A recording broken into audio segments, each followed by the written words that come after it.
भैया, हम कहाँ जा रहे हैं? अनुज, अब हम एक बहुत ही विशेष और पवित्र स्थली पर जा रहे हैं और उस स्थान का नाम है काशी विश्वनाथ मंदिर।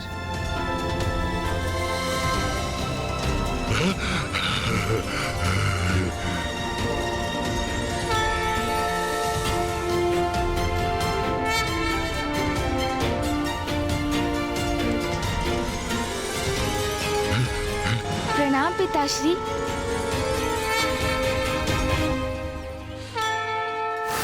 तुम्हें ज्ञात है अनुज, 12 ज्योतिर्लिंगों में से ये एक अति विशेष और दिव्य ज्योतिर्लिंग है। भैया, पिताश्री के तो सभी शिवलिंग पवित्र और दिव्य हैं, किंतु विश्वनाथ ज्योतिर्लिंग उन सभी में भी विशेष क्यों है? गणेश, काशी नगरी के 5 कोस का विस्तार ही तो इस शिवलिंग का भाग है। जैसे काशी नगरी की उत्पत्ति की एक कथा है, वैसे ही विश्वनाथ मंदिर में स्थित इस शिवलिंग की भी एक विशेष कथा है। कैसी कथा भैया? वो कथा हमें भी सुनाइए ना। आपने तो कहा था काशी पहुंचते ही शीघ्र अतिशीघ्र इस योनि से मुक्ति मिल जाएगी प्रभु। वो क्षण कब आएगा?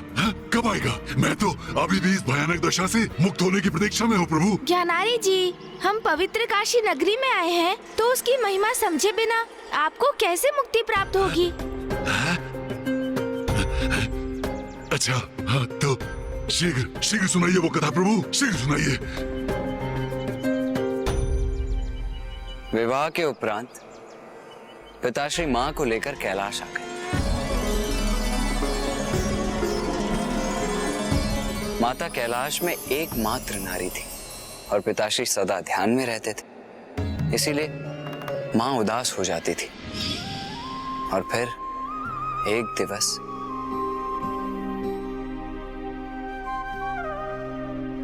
स्वामी,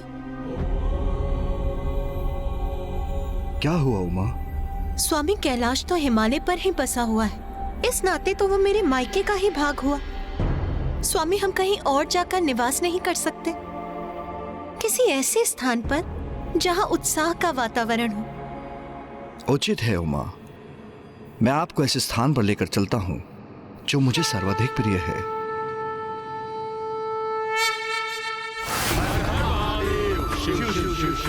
हर हर महादेव, शिव शिव शिव शिव, हर हर महादेव, शिव शिव शिव शिव, हर हर महादेव, शिव शिव शिव शिव, हर हर महादेव, शिव शिव शिव शिव,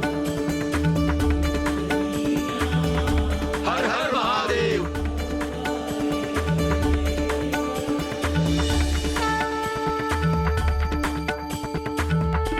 उमा, ये है काशी, मेरी सबसे अधिक प्रिय नगरी। स्वामी, ये नगरी तो मुझे भी भा गई। मन करता है यहीं स्थित हो जाऊं। हाँ प्रिय।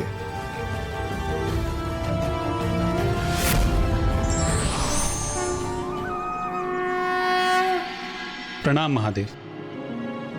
महादेव, यदि आप और देवी पार्वती दोनों काशी में वास करेंगे तो हम सभी देवता भी यहीं स्थित रहेंगे। सत्य है, इस नगरी से अधिक पावन स्थान तो समस्त संसार में कहीं भी नहीं।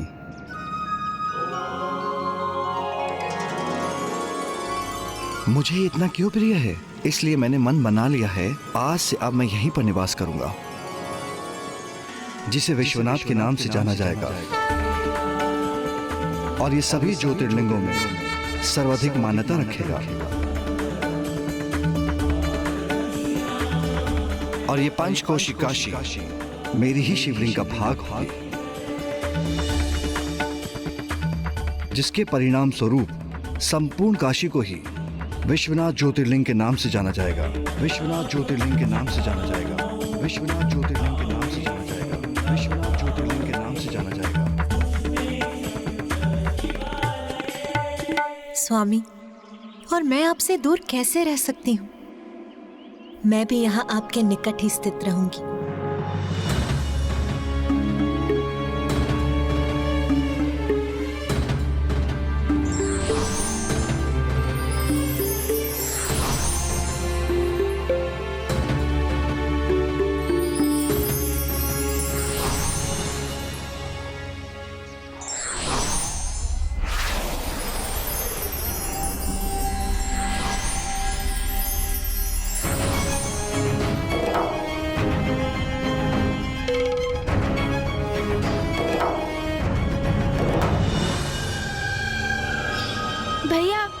शिवलिंग के रूप में साक्षात पिताश्री अर्थात जगत पिता परमेश्वर महादेव हैं? हाँ गणेश, पिताश्री के ज्योतिर्लिंग के शुभ दर्शन कर, उनका जलाभिषेक कर, उनका स्मरण और उनकी पूजा करते हैं। शीघ्र शीघ्र जाइए आप दोनों। हाँ हाँ, उसके पश्चात अवश्य मुझे इस योनि से मुक्ति प्राप्त होगी। हाँ, जाइए जाइए जाइए। हाँ।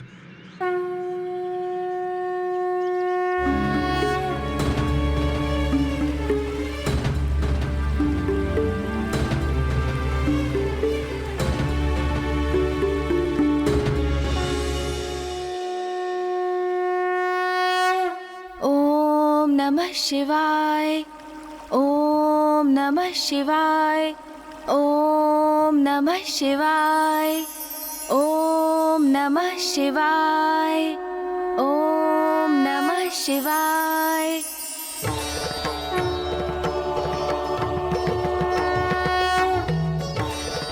हमारा प्रणाम स्वीकार करें पिताश्री।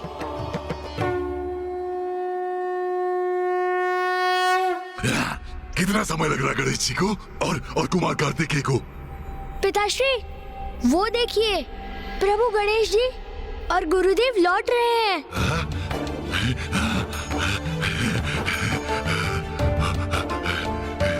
प्रभु प्रभु, हो गई आपकी पूजा संपन्न?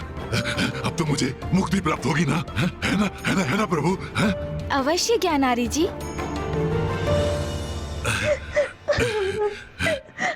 चलिए चलिए प्रभु, चलिए।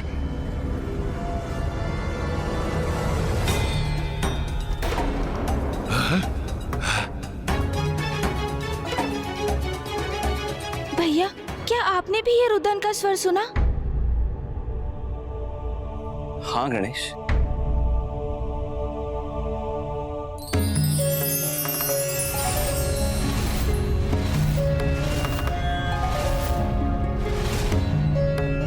मेरे पुत्र कार्तिकेय और पुत्र गणेश यहाँ हैं। शीघ्र ही यहाँ मेरी उनसे भेंट होगी। वो अवश्य मेरे स्वामी को मेरे निकट लाने का उपाय ढूंढ ही लेंगे।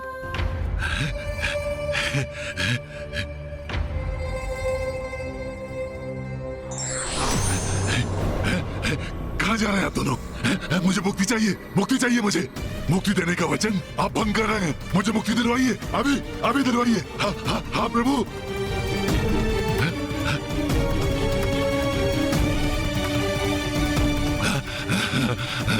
जाओ पुत्रों, अपना वचन निभाने का कर्तव्य पूर्ण करो, क्योंकि तुम्हारा वचन तो किसी भी बंधन से, तुम्हारे परिवार के प्रति तुम्हारे दायित्व से भी कहीं सर्वोपरि। मैं दीर्घकाल से अपने स्वामी के सानिध्य से दूर रहने की अपार पीड़ा सह रही हूँ, जो अब मेरे लिए और बेअसहनीय होती जा रही है। कि मैं तुम्हारे कर्तव्य के निर्वाहन में बाधा कदापि नहीं बनूंगी। मैं मेरे स्वामी के लिए अधीरता से प्रतीक्षा करूंगी। ज्ञानारी जी, जो जीवन में जैसे कर्म करता है वो उसके वैसे ही फल भोगता है। आपने ईश्वर को नकारा, अधर्मपूर्ण आचरण किया, अन्य जीवों पर अत्याचार किए, इसलिए आज आप इस योनि में हैं। किंतु अब मैं और भैया आपकी सहायता के लिए तत्पर हैं। तो पुनः अपना धैर्य खोकर अपने लिए कठिनाई उत्पन्न मत कीजिए ना। हाँ ज्ञानारी जी, धीरज रखिए तनिक। मैं और गणेश अवश्य आपकी मुक्ति का कोई उपाय ढूंढ ही लेंगे। धीरज धरूं? और कितना धीरज धरूं? गणेश जी, कुमार कार्तिकेय, आपने कहा काशी चलो, हम काशी आ गए। आपने कहा विश्वनाथ ज्योतिर्लिंग का जलाभिषेक करेंगे। मैं धैर्य पूर्वक आपके द्वारा वो पूजा संपन्न होने की प्रतीक्षा करता रहा, किंतु क्या हुआ फिर? कुछ नहीं, कुछ नहीं। मैं तो अभी भी रह गया ना। गुरु, भयंकर, पिशाच। मैं पूछना चाहता हूँ, मुझे इस योनि से मुक्ति क्यों नहीं प्राप्त हो रही है?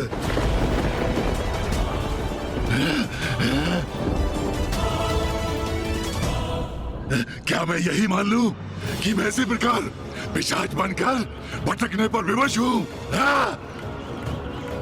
क्या मुझे इस योनि से कभी मुक्ति प्राप्त नहीं होगी?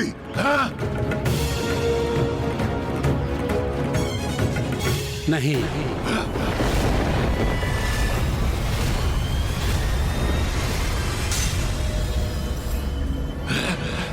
तुम्हें काशी में पिशाच योनि से मुक्ति प्राप्त कभी नहीं होगी।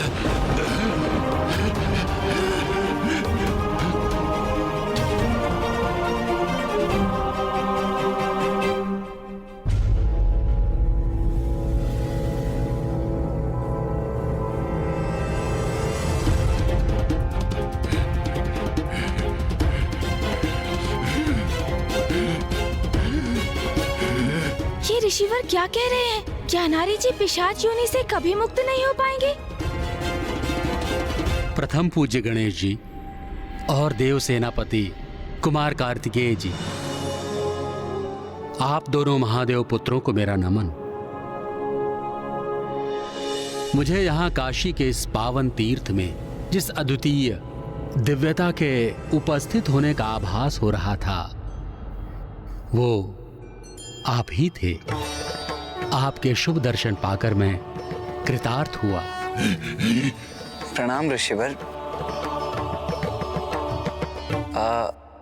आप? मैं जगशव्य ऋषि हूं।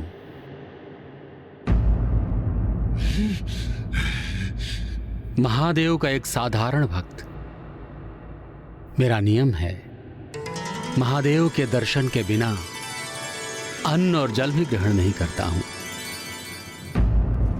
ये सब तो ठीक है, किंतु आपने क्यों कहा कि मुझे काशी में मुक्ति प्राप्त नहीं होगी? क्यों कहा आपने ऐसा? काशी नगरी तो मुक्ति और मोक्ष का मार्ग प्रशस्त करती है। यहाँ जो जीव मरणासन्न अवस्था में पहुंचता है और जिसकी यहाँ मृत्यु हो जाती है, उसे स्वयं महादेव उसके कर्ण में तारक मंत्र का उच्चारण कर उसका उद्धार करते हैं, उसकी सदगति निश्चित करते हैं। किंतु मेरी मृत्यु तो काशी में नहीं हुई है, तो मेरी मुक्ति का क्या होगा? मुझे मुझे मुझे वो सदगति कैसे प्राप्त होगी?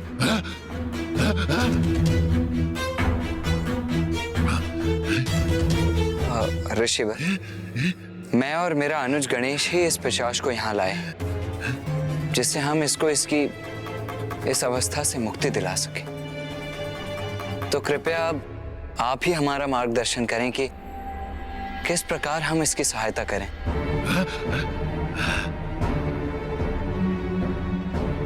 इसका एक ही उपाय है।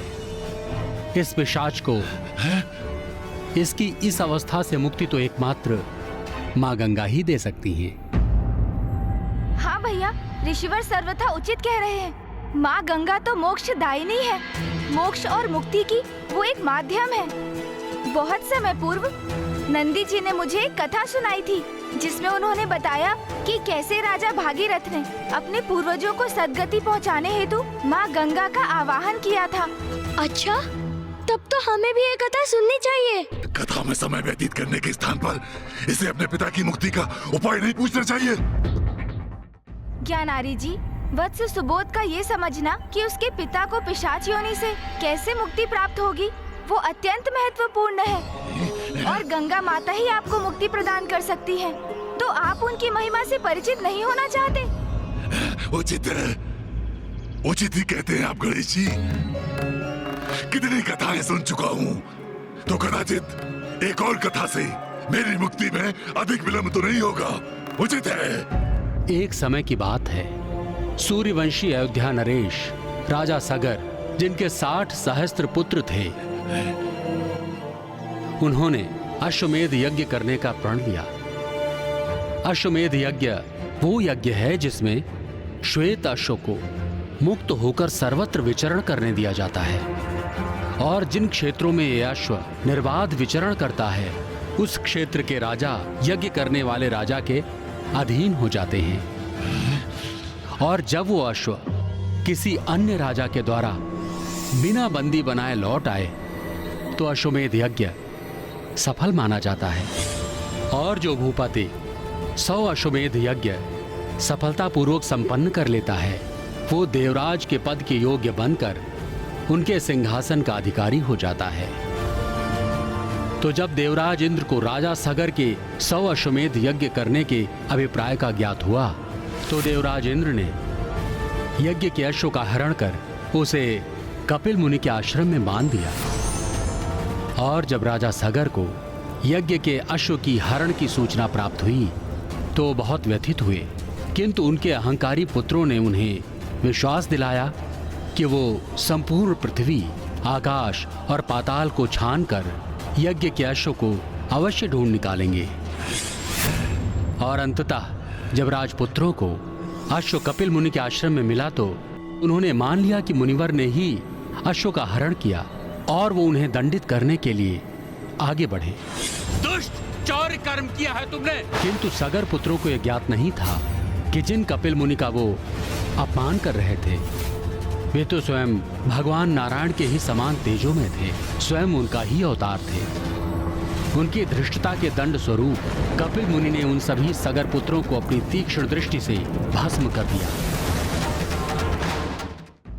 राजा सगर दुख में डूबकर अपने पुत्रों की मुक्ति का उपाय करने लगे, किंतु न उन्हें और न ही उनके पौत्र राजा अंशुमन और उनके पुत्र राजा दिलीप को ही इस कार्य में सफलता मिली।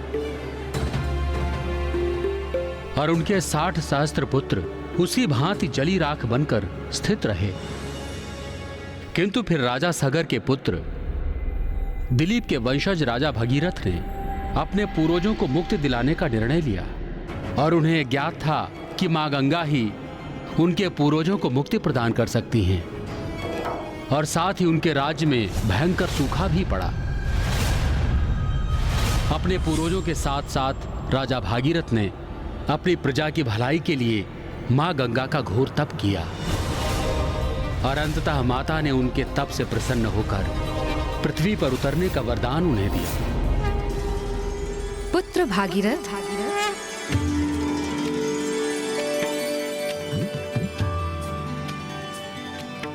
प्रणाम मां गंगे।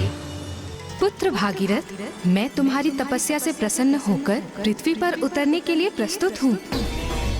किंतु जब मैं स्वर्ग से पृथ्वी पर उतरूंगी तब यदि मेरे वेग को ना रोका गया तो समस्त पृथ्वी मेरे प्रचंड जल प्रवाह में बहकर नष्ट हो जाएगी। माता, मैं तप करके आपके वेग को रोकने के लिए महादेव को मना लूंगा। प्रणाम माता। इसके पश्चात ऋषि भागीरथ महादेव के तप में लीन हो गए। नमः शिवाय, ओम नमः शिवाय, ओम नमः शिवाय, ओम नमः। तुम धन्य हो वत्स भागीरथ। प्रणाम प्रभु। तुम्हारी सहायता कर तो मैं स्वयं भी आनंदित हो जाऊंगा।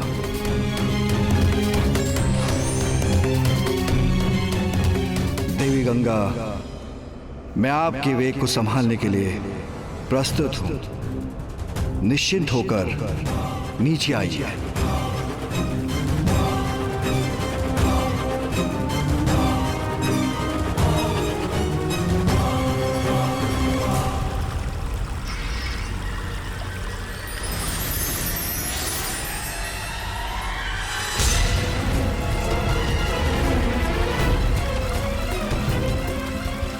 जब माता गंगा महादेव की जटाओं से होते हुए पृथ्वी पर अवतरित हुई तो भागीरथ उन्हें अपने 60 सहस्त्र पूर्वजों के अवशेषों की दिशा में ले गए। मां गंगा के पावन जल के स्पर्श से राजा भागीरथ के पूर्वजों को सद्गति प्राप्त हुई।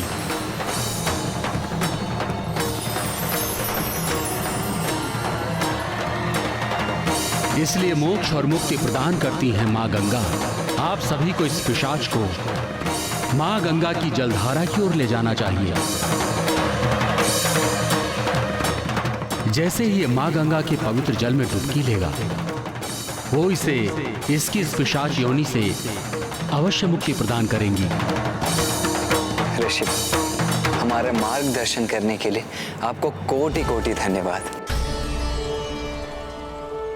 प्रणाम ऋषिवर, आपका बहुत बहुत धन्यवाद। अच्छा है। शीघ्र चलिए प्रभु, शीघ्र चलिए। मेरी इस योनि से मुक्ति अब माँ गंगा के द्वारा ही संभव है। हाँ, शीघ्र उनके निकट चलिए। ज्ञानारी जी, आप चिंता ना करें, अब आप पिशाच योनि से सदा के लिए मुक्त हो जाएंगे।